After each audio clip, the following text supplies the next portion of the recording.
नमस्कार, सुप्रभात. नियती जेव्हा तुमच्या हातून काही हिरावून घेत असते, तेव्हा त्यापेक्षा अधिक काहीतरी देण्यासाठी तुमच्या हाताची ओंजळ रिकामी करत असते. जे घडतं ते चांगल्यासाठीच.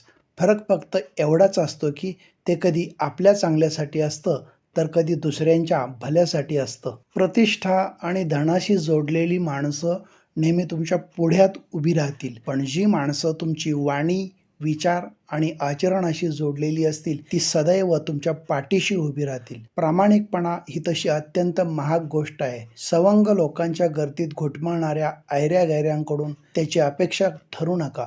परिस्थिती बरी वाईट कशीही असली तरी मनस्थिती खंबीर हवी, मग कोणत्याही परिस्थितीशी माणूस सामना करू शकतो. आयुष्यात कधी माथा झुकवू नका, मात्र अहंकाराचा वारा लागू न देता मनाला झुकू द्या.